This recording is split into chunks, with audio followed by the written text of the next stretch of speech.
Anyway, he's a great man, and he spoke very passionately, and hats off to his, wisdom, really. And he was just pointing out there are 15 wars and 250 armed conflicts going on at the moment on planet Earth. I was shocked at these figures. And yet NATO, and the Western military elite still want to carry on with that. They still think war is good for their business, good for their status. And they parade around as generals all over the place.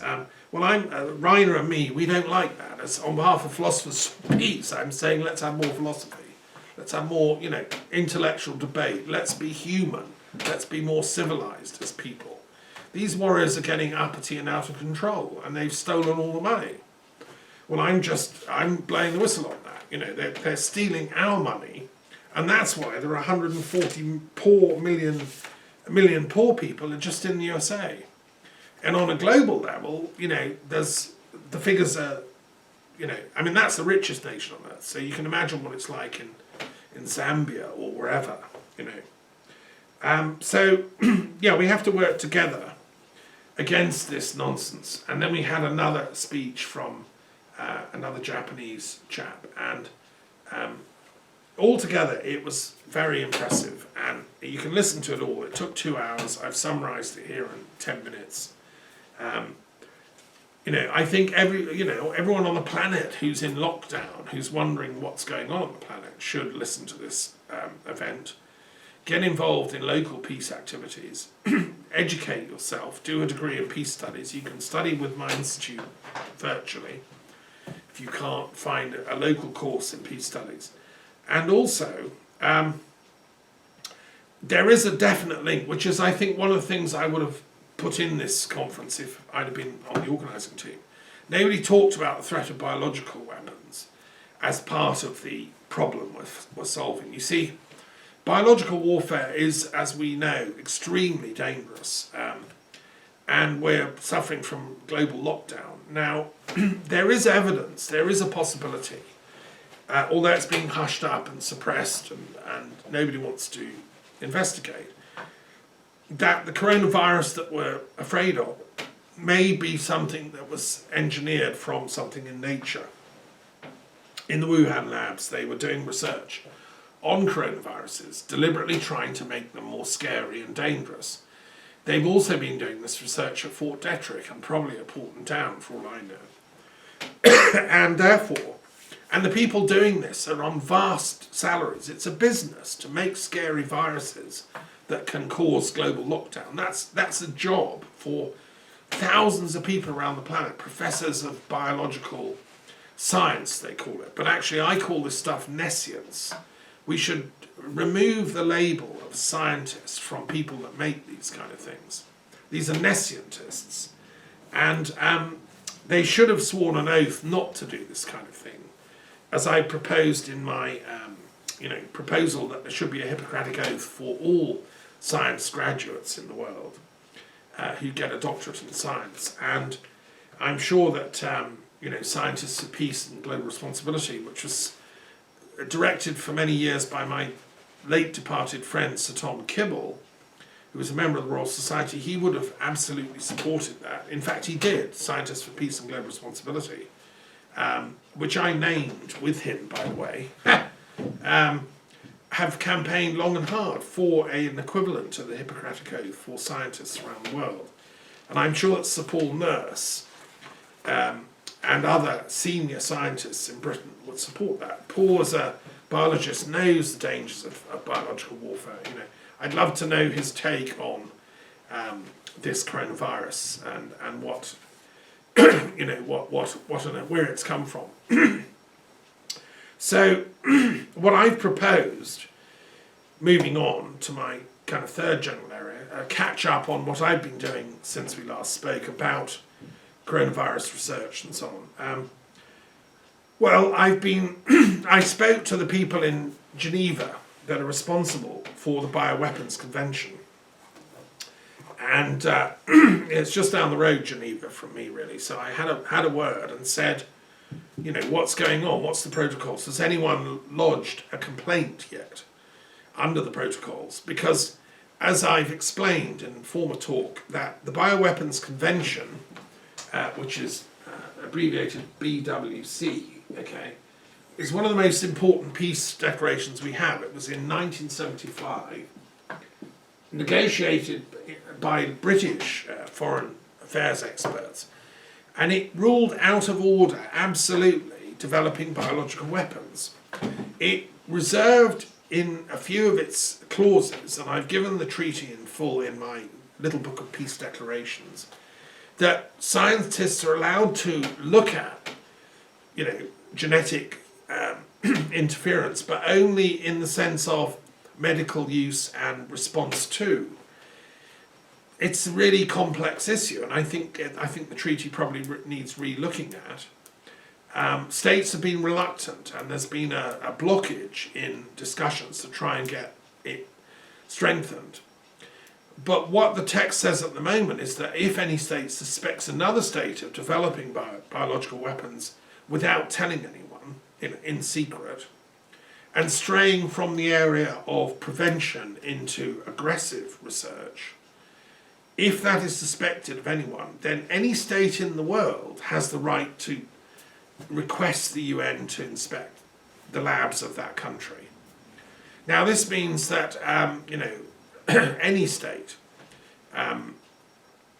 could do that, and I'm saying that we should action that, because we don't know. I mean, even if it's just to rule out, even if all the labs that are capable of making this coronavirus turn out to be squeaky clean, no, they didn't do it, and we can check their their manuals and their logbooks and stuff. And I mean, of course, if a state had been making it, they probably would hide all that stuff. The Chinese shut down access to the Wuhan labs, but under the treaty, all states have a right to refer to the UN the request for inspection, and I think it should be done in China, in Wuhan. It should be done in America at Fort Detrick. It should be done in the UK at Porton Down, and all other equivalents worldwide. Interestingly and sadly, the only state that isn't a member party to the treaty is Israel, which has a biological weapons program, and I believe Israel should join the treaty as a sign of good faith, and also allow its labs to be inspected by a suitably qualified team. And if not, then what on earth are they hiding? I mean, obviously, if one state, be it whatever, let's say the UK refuses to let the UN come into Porton Down, well, it doesn't look very good for the UK, does it? So I think openness is the best way to heal this tragedy. And the reason I'm calling for this is it's a medical issue for me. We have to clear up the cause of this terrible, terrible illness that's affecting humanity in every possible way we can. We have to inspect all those labs. And so I would have liked somebody to have said that at the conference, but they didn't. They had time pressure. And we can organise other conferences, right? So then, moving on, so that's what I've been doing, and I've been actioning this through my Canadian citizenship route, because I think Prime Minister Trudeau is an intelligent young man, and his wife has just recovered from this terrible virus. And I've requested that Trudeau, on behalf of Canada, a nation that is committed to peace and has a foreign policy commitment to peace and also UN support, that we should ask for the inspection process to be commenced. It's in Canada's foreign policy to get to the truth here, because Canadian citizens are also dying as a result of this tragic virus. So I'll let you know if I get a reply, or if you see announced in the news, Canada asks UN to inspect labs, you'll know that I had a little hand in that. Okay, I want to just move on. I mean, Trudeau's a member of the Liberal Party Canada, and I support the Liberal Party in Canada as the continuation of the liberal traditions of Europe and Britain. I just want to speak about some other things here, because this is also a time when there are many documentaries and stuff on the internet which you can look at, which point a very, very scary kind of world. They usually have very scary music accompanying them, drum beat sort of thing. Now, according to this, this is propaganda that says that Trump is the greatest president America's ever known because he's taking down an international paedophile, sex maniac, satanic cult which has got children trapped in tunnels under New York and other cities in America. And there is a variety of these documentaries, which no doubt many people, who listen and watch to things on the YouTube will have seen because they're there in the public domain. And I think it's, if we believe what's in those videos, then really we are a very sick society and a sick world. And a lot of people do believe this. And it's one core of Trump's fanatical support is that he is the only guy that's seen through and is intending to take that lot down.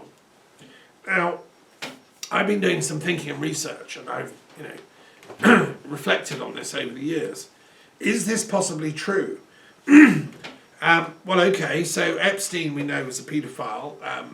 It's a shame that he was killed, or before being able to give evidence. I think that the chances of an actually organised kind of international paedophile link with control at high level in the way those videos and documentaries make out, I think is unlikely. Using William of Ockham's logic, he says go for the simplest explanation. What I think those documentaries are is mostly propaganda by extremely anti-liberal, very right-wing forces that are seeking to destabilise the morale of Britain and the West and the USA. And they're also, it's very interesting, they never attack Russia or China or Saudi Arabia or other states that have some human rights issues to answer, let's put it mildly. They only attack the liberal states. And indeed the word liberal comes up as a pejorative swear word in those documentaries. Now, the mindset of someone that creates documentaries like that is a problem. And I'm interested in the history of conspiracy theories. Now, this goes back to, there's also an anti-Semitic tinge to some of these videos because the elites that run these paedophile satanic cults are usually Jewish in their minds. And, well, all the Jews I've ever met, and I've met quite a few, I've been very friendly with people from all cultures in my life, growing up in Montreal and Brighton. I've never met a Jew that was, horrible, actually. They're mostly extremely clever and intelligent people, and some of my best friends have been Jewish growing up, and still to this day, I don't think, my encounter with Jewish people is they're some of the most moral people I've ever met. They have this, a lot of them become lawyers because they want to find justice. Moses brought the law to them, from God, and they're highly intellectual and highly interesting people. I can't believe that a sort of dark, evil, satanic network of Jews is running the planet and Trump's about to bring them down. It just doesn't work in my thought mindset. So I'm sorry I don't go along with it. And also, I find it a resurgence of some very dark anti-Semitic propaganda that was floating around in the 20s and 30s, which brought the Nazis into power. Because this is exactly what the Nazis were saying. If you read the Protocols of the Elders of Zion, which David Icke has dragged up out of the garbage pail and says is true, then the Nazis did believe that the Jews are evil and are, literally evil, not just sort of not very nice, but seriously evil, and are plotting to destroy all of humanity. And this is what's being peddled in these documentaries. Well, I just don't buy it, and I'm sorry, you'd have to present me with some serious evidence, and just scary music and a few pictures doesn't work for me. No, on the contrary, I believe that the liberal tradition, and they all hate liberalism, right? Well, okay, so then let me take them on intellectually here, right? Because as a liberal, intellectually.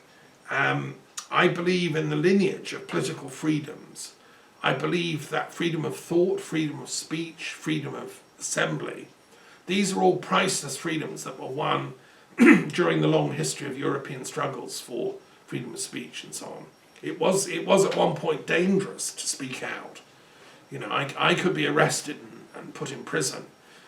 And if I was Jewish, you know, I could be, at various times in European history, I could be stuck on a bonfire and my books all burned. And the Dominican order would come in and seize my property and burn me at the stake, you know. And that's why they also went for the Cathars, because the Cathars were quite friendly with the Jews in the south of France. And they were both victims of the Inquisition. Well, sorry, I don't want the Inquisition coming back, and I believe in the traditions of liberalism and political freedom. Sometimes revolutions were necessary to bring those about in countries. The French Revolution brought it into being in France through their declarations of human rights and so on. In America, they got their freedoms through a revolution. In Britain, we got it through gradual evolution, although in 1688 there was a bit of a revolution which managed to nudge it in the direction of you know, liberal constitutionalism and the thought of John Locke and so on. So, yeah, I believe in we have the right to speak out. You know, I'm not saying stop these kind of documentaries happening, and you know, I love all, let all the conspiracy theories flourish, but if they're coming from offshore, if there's a deliberate attempt by, I don't know, country X to sow moral disquiet amongst the people of Britain and America, I mean, I think that's very, very bad form. And what I've said in my call for a cyber peace treaty is that that stuff shouldn't be happening. You know, that should be outlawed. Nations should agree not to plant propaganda against each other. And I really resent the anti-liberal tenor of a lot of email, you know, posts on Facebook that make out they're the devil. And I've even seen one that accuses Justin Trudeau of being part of this satanic, you know, paedophile baby-eating cult. I mean, it's bonkers, people. It's bonkers. And we should stand up against it and call it for what it is. What it is a right-wing fanatical attempt to demonise people who are liberal or slightly left of centre.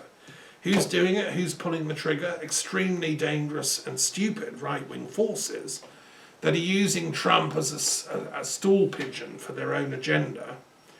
And if you look at what he's been doing, I mean, the guy can hardly, you know, articulate 3 words without making a mistake. But what it stands for is anti-intellectualism.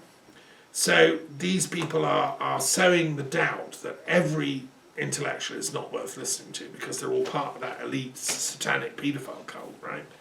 And also it's very anti-Trudeau, it's anti-Canadian, which annoys me as a Canadian Liberal Party supporter.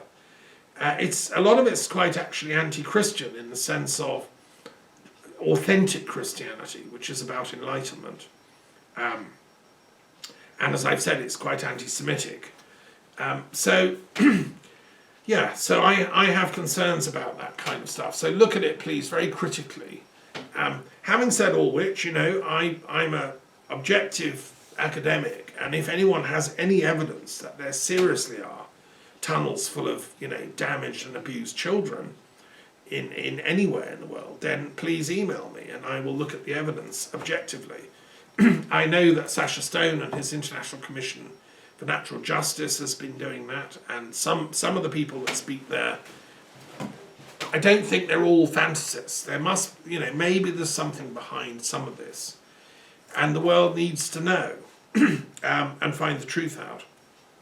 But we shouldn't do it in a way that loosens our respect for the institutions and the government structures that actually keep the world together and that need to be pledged for peace. So things like in my little book of peace declarations, I've given texts that the world states have signed up to for peace, starting with the Helsinki Final Act in 1975, the same year as this, I think, when for the first time all the European states, including Canada and the US, came together and made peace gestures and talked about collaboration between scientists and sharing of research, and so on. That's also part of liberalism, the vision of the international, let's call it the internationalization of science, that you shouldn't just keep knowledge for your own country's advancement, but share it for the general human welfare and the advancement of knowledge globally.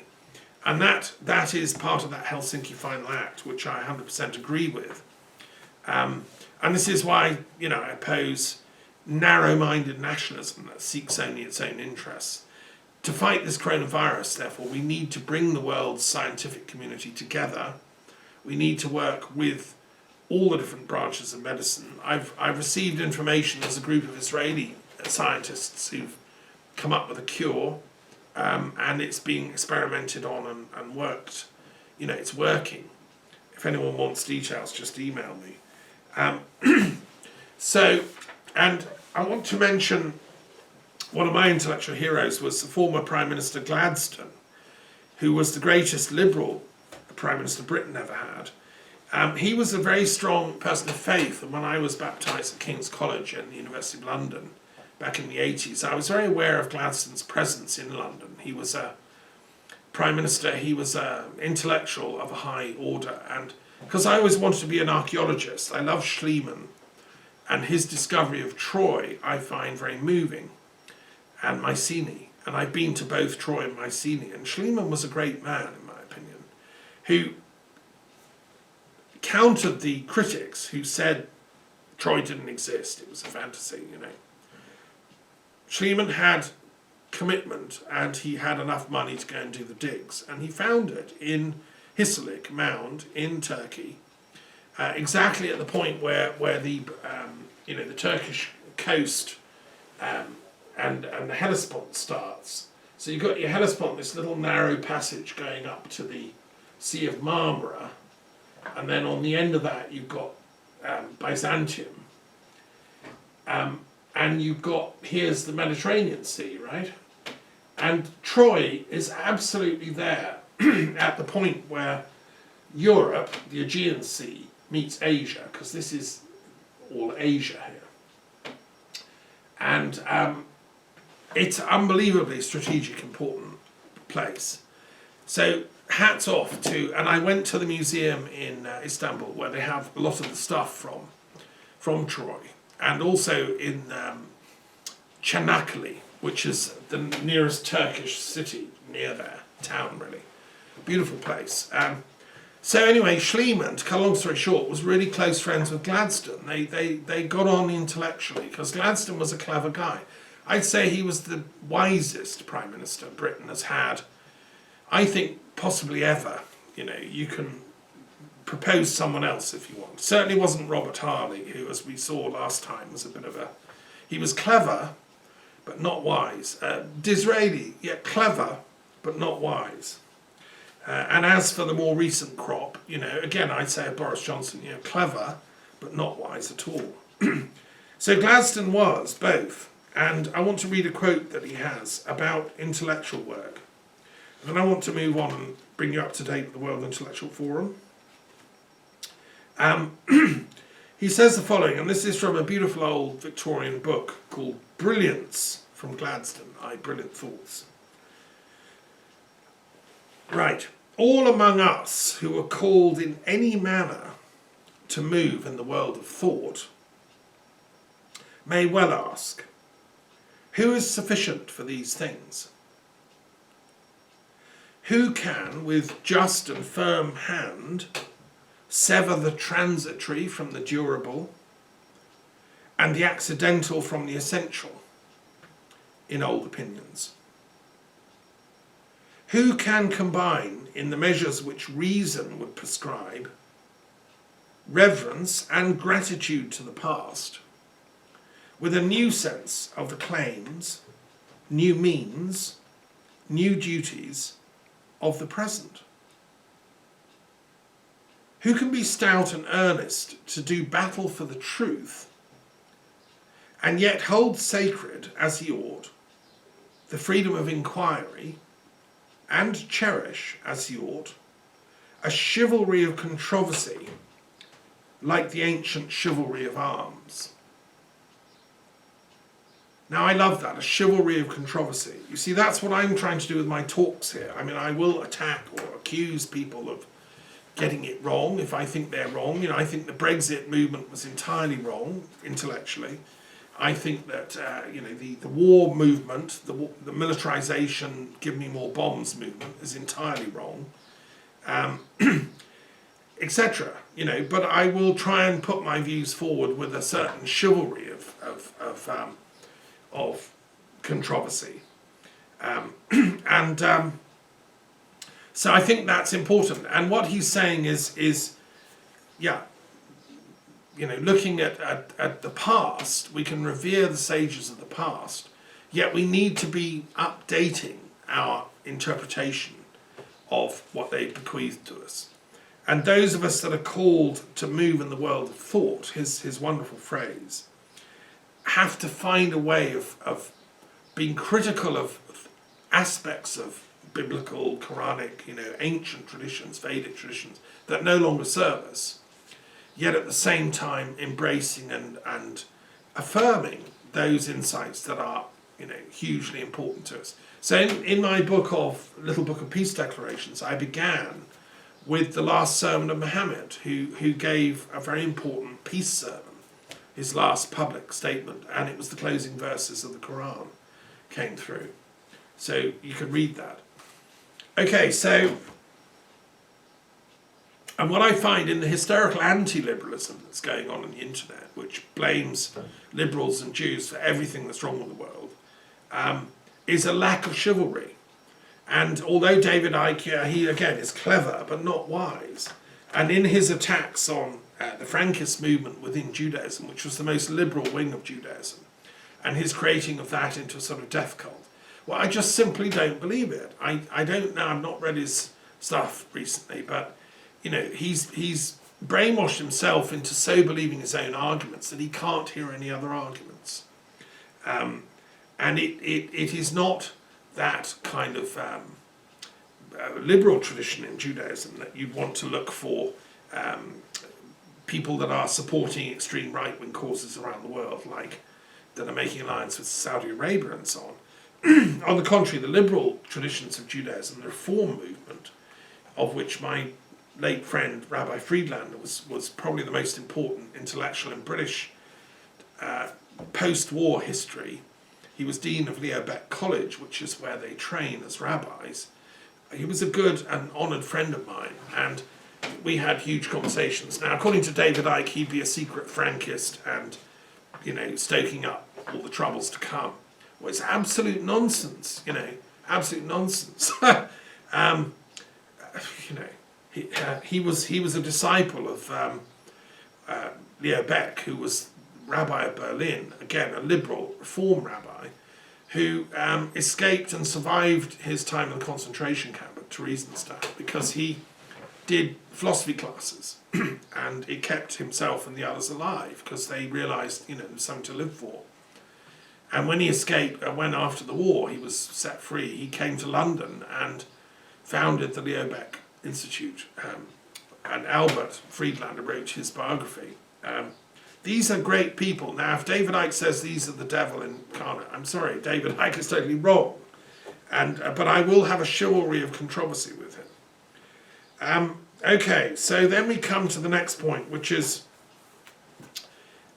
just an update. So, as I mentioned in my interview, I've been continuing with my pursuit of the idea of an oath of veracity. The only way we can clear this planet up is if all parliamentarians take an oath of veracity, and they have to tell the truth. I mean, I've taken part of my viva, my doctorate, was it's an inner oath to commit to the truth. I mean, as a historian, I seek the truth. As a philosopher, I seek the truth. As a Druid, you know, as a Christian, I won't lie to people, either in classes, teachings, or in my own private conversations. It would be dishonourable. I mean, I was brought up in a generation where you just didn't lie. It was just dishonourable. We now seem to have a crop of politicians that failed to get that instruction. And these Boris Johnson types, they are nincompoops. They're just puerile. They seem to follow the there's a sort of pseudo bastardized version of political philosophy, which is it's always fine to lie if it's in your own interests, or if it's in your party's interests. Well, that went out when Stalinism was exposed, or should have done. These people have snuck it in through the back door. I don't know. I mean, they really are intellectually,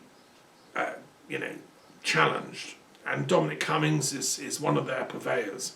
They developed this to perfection in the Brexit campaign when they all lied through their teeth about the benefits of it.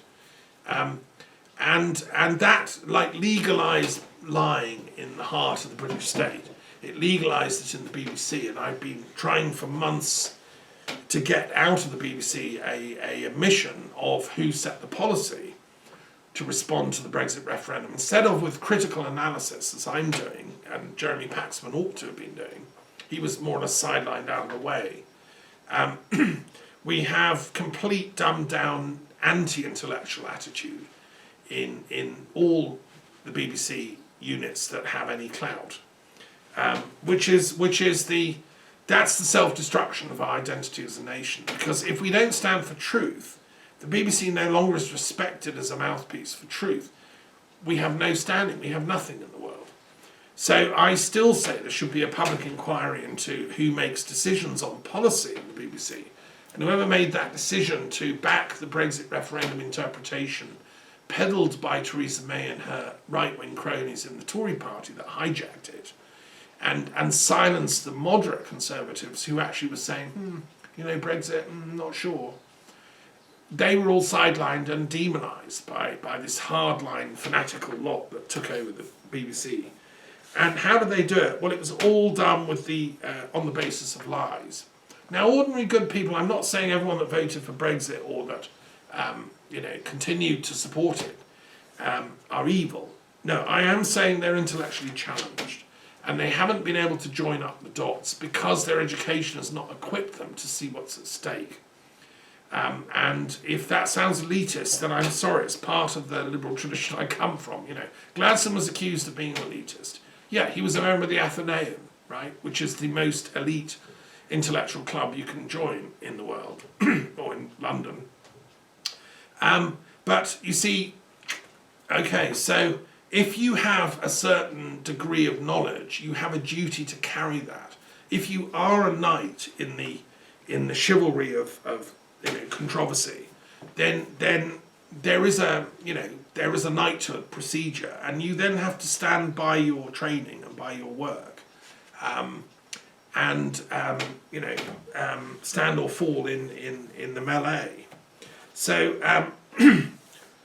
okay. So anyway, I'm continuing to develop my ideas for a total constitutional reform. Britain, we can't put the pieces back. It's falling apart. Parliament has been hijacked by liars, and democracy has been subverted from within through this new medium, Facebook, the weaponisation of social media in the hands of Dominic Cummings and his advisors, as exposed by many, many researchers. Data Analytica weaponised information and social media. How do we reclaim intellectual discourse, a freedom of speech? Well, this is where the Constitutional Reform Initiative comes in, CRI, Constitutional Reform Initiative for the UK. And I've proposed there an 8-fold new shape for the UK Constitution. I don't think it's possible if the Parliament in Westminster continues to think that the Commons in its current form, I think should be turned into a Parliament for England. I think that the House of Lords should be transformed into a Senate elected from all the regions of the UK